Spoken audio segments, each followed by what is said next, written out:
Hello bachcho, let us read this given question. So the given question says that in a LCR circuit, capacitance is changed from C to C to twice of C. For the resonant frequency to remain unchanged, the inductance should be changed from L to. तो देखिए बच्चों, हमें यहाँ पे क्या बताया जा रहा है कि हमारे पास क्या है, रेजोनेंस फ्रीक्वेंसी है, ठीक है। तो रेजोनेंस कंडीशन हम यहाँ पे लिखेंगे सबसे पहले।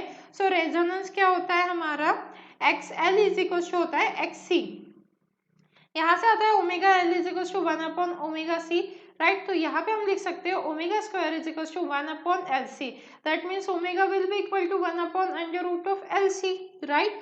बट अब ओमेगा मतलब क्या होता है हमारा, ट्वाइस बाय एफ होता है। तो ये हो जाएगा twice by F is equal to 1 L C, that means F is equal to क्या आ गया, 1 ट्वाइस बाय एल सी। तो ये तो आ गई हमारी रेजोनेंट फ्रीक्वेंसी, ठीक है। अब हमसे बोला गया है कि C चेंज हो रहा है ट्वाइस C में, तो L किस में चेंज होना चाहिए, so that F1 will be equal to F2, ठीक है। इसे हम 1 1 करके दे देते हैं। ये हो गया हमारा एक्चुअली C2 की वैल्यू है, ठीक है। तो अब हमें L2 की वैल्यू यहाँ से फाइंड आउट करनी है। तो F1 के प्लेस पे हम क्या लिख सकते हैं, 1 twice pi under root of L1 C1 is equals to, ये क्या आ जाएगा, 1 twice pi under root of L2 C2।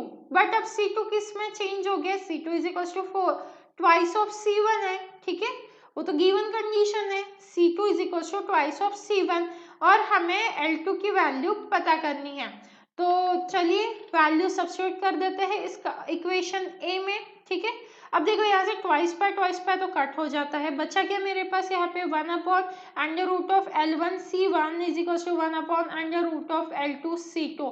तो देखिए रूट भी हट जाएगा, ठीक है। तो क्या आएगा, 1 C1 is equal to 1 C2। But क्योंकि C2 is equal to twice of C1 है, तो हम क्या कर सकते हैं, 1 C1 is equal to 1 twice of C1 into L2 लिख सकते हैं। ये 4 नहीं है, ये L1 है, ठीक है।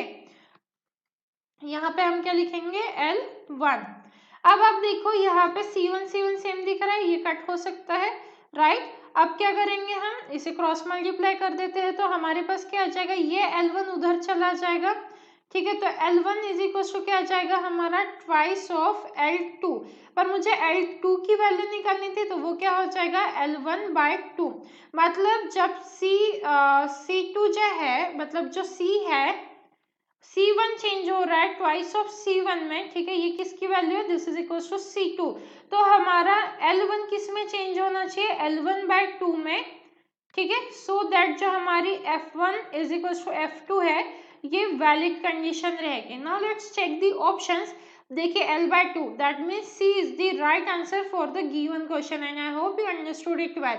All the best.